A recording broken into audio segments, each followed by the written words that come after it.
Hello friends. आज listing हुई Mankind pharma की और अपने आप में एक बहुत ही सॉलिड लिस्टिंग हुई। इन्वेस्टर्स ने काफ़ी पैसा बनाया आज माफ़ कीजिएगा मैनकाइंड फार्मा के अंदर। और जिस तरह की लिस्टिंग आज मैनकाइंड फार्मा की हुई वो अपने आप में दिखाता है कि हाँ डेफिनेटली आईपीओ के अंदर पैसा बन रहा है। अच्छे आईपीओस के अंदर अच्छी कंपनीज के अंदर डेफिनेटली जो पैसा है वो क्रिएट हो रहा है। वो आज दोस्तों इस सॉलिड लिस्टिंग से हमको पता चल गया। लेकिन जो इंपॉर्टेंट बातें हैं वो इस वीडियो में डिस्कस करेंगे, क्योंकि मैनकाइंड फार्मा के बाद भी आज से एक नया आईपीओ ओपन हुआ है जो है नेक्सस सिलेक्ट रीट। अब ये डेफिनेटली एक डिफरेंट टाइप का आईपीओ है, तो इसके बारे में ज़्यादा चर्चा करेंगे। बाकी जो हम रोज़ चर्चा करते हैं ग्रे मार्केट में डिफरेंट डिफरेंट आईपीओस की, उनके बारे में भी डिस्कस करेंगे। तो चलिए सबसे पहले तो बात करते हैं नेक्सस सिलेक्ट ट्रस्ट रीट के ऊपर। दोस्तों आज से रीट आईपीओ ओपन हो चुका है जो है नेक्सस सिलेक्ट ट्रस्ट रीट। आज से ये ओपन हुआ और ये बात ध्यान रखिएगा 11 मई तक ये ओपन रहेगा। लेकिन जैसा मैंने कहा था शुरुआत में कि दोस्तों ये डिफरेंट टाइप का आईपीओ है। मतलब आईपीओ तो है लेकिन जो आम आईपीओ निकल के आते हैं उस प्रकार का इशू नहीं है। बेसिकली कंपनी के बारे में थोड़ा सा ब्रीफ में जान लेते हैं। वैसे तो देखिए इसके ऊपर कोई डिटेल वीडियो आया नहीं था, इसलिए ब्रीफ में समझ लीजिए कि बेसिकली कंपनी क्या है। कंपनी एक leading real estate investment trust है जो काम क्या करती है। जो बेसिकली इनका देखिए कंपनी के पास मॉल्स आपको देखने को मिल जाएंगे। बट कंपनी की अगर मैं बात करता हूं तो ये एक लीडिंग कंजम्पशन सेंटर है जिनके पास 17 grade A best in class urban consumption centres है जो करीबन 14 सिटीज़ के अंदर स्प्रेड है।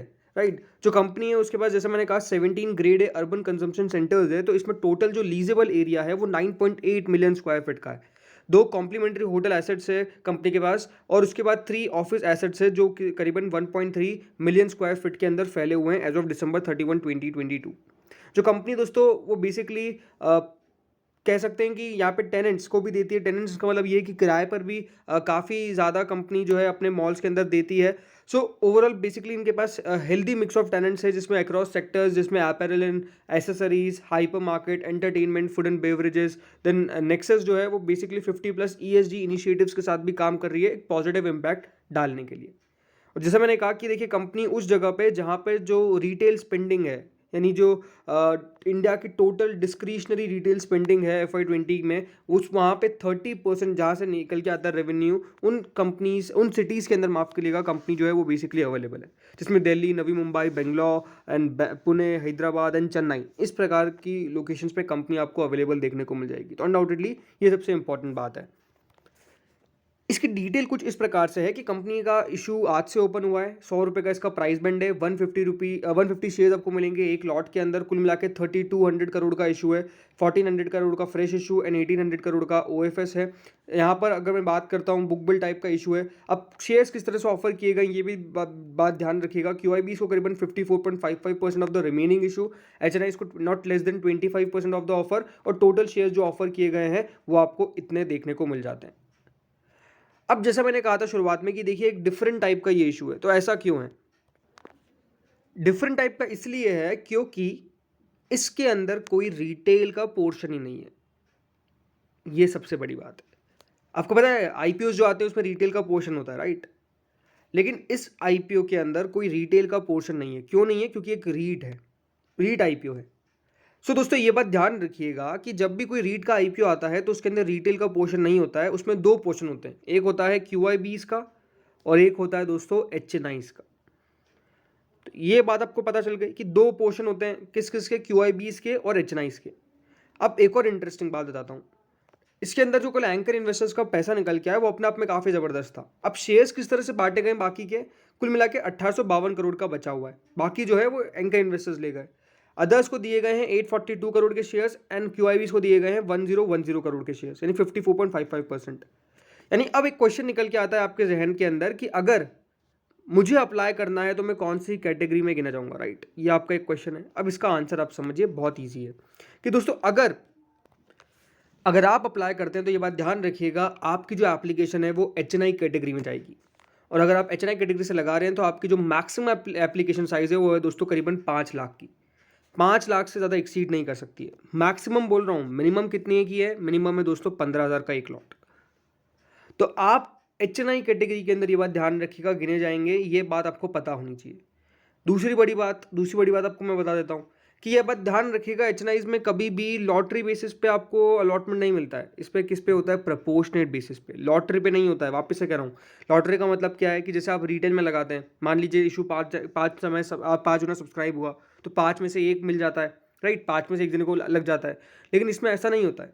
इसमें दोस्तों प्रोपोर्शनेट बेसिस पे होता है, जो प्रोपोर्शन निकल के आता है फाइनल सब्सक्रिप्शन के बाद, उसके बेसिस पे बेसिकली शेयर्स जो है वो बांटे जाते हैं। तो ये बात ध्यान रखिएगा कि यहाँ पर आपको अगर शेयर मिलते हैं तो ज़रूरी नहीं है कि आपको 150 के 150 शेयर मिल जाए, या फिर ज़रूरी नहीं है कि अगर आप दोस्तों 5 एप्लीकेशन के लिए लगाए और तो आपको पाँचों की पाँचों मिल जाए। पाँचों में से हो सकती है कि एक मिले।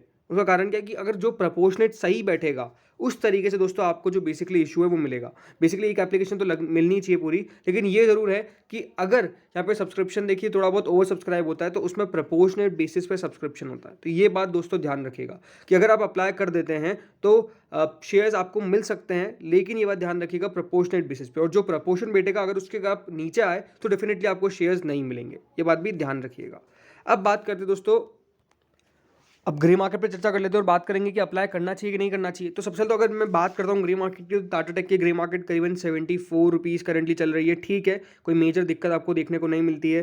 फिर आता है औरो इम्पेक्स एंड केमिकल्स। ये बात ध्यान रखिएगा, औरो इम्पेक्स एंड केमिकल्स 11 तारीख से ओपन होगा और करीबन 32% के आसपास की ग्रे मार्केट चल रही है। अपने आप में काफ़ी ज़्यादा बेहतर है, इसमें कोई डाउट नहीं है।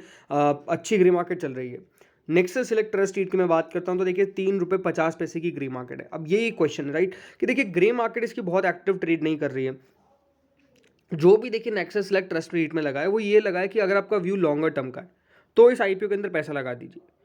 कंपनी ठीक है, नेक्सस सिलेक्ट ऐसा नहीं है कि नाम बुरा नहीं है, बहुत यहाँ पे जानी मानी ब्रांड है और काफ़ी यहाँ पे देखिए मॉल्स आपको देखने को मिल जाते हैं। काफ़ी कंपनी एक वैल्यूएबल जगह पे प्रॉपर्टी लेती है और जिस तरह का एसेट पे अभी यहाँ पे कंपनी लेगी, बाद में जो कंपनी अभी अपना लोन कम करने वाली है, क्योंकि देखिए कंपनी बोरोइंग्स के लिए तो डेफिनेटली अपना आईपीओ लेके आई है। तो अनडाउटेडली मुझे लगता है कि अगर आपका व्यू लॉन्गर टर्म का है तो नेक्सस सिलेक्ट ट्रस्ट रीट सही है। बट अगर आपका व्यू शॉर्ट टर्म का है और आपको पैसा शॉर्ट टर्म के अंदर यानी एक लिस्टिंग गेन के तौर पर बनाना है तो डेफिनेटली फिर ये इशू वो वाला नहीं है। और वैसे तो देखिए रीट इशूज जो होते हैं वो कभी भी लिस्टिंग गेन के लिए होते नहीं है। इसके अंदर यही है कि अगर आपका विजन लॉन्गर टर्म का है। और नेक्सस बेसिकली रीट आते क्यों हैं? रीट इसलिए आते हैं क्योंकि दोस्तों जहाँ पे भी मान के चलिए पोस्ट इलाके होते हैं और जहाँ पे काफ़ी ज़्यादा महंगी जैसे मान लीजिए लैंड के एसेट्स, जो एसेट की प्राइस है वो होती है, तो रीट आईपीओ दोस्तों आपको एक तरीके से उन महंगी जगहों पे पैसा लगाने का मौका देते हैं जहां पर आप उनको खरीदारी नहीं कर सकते, राइट?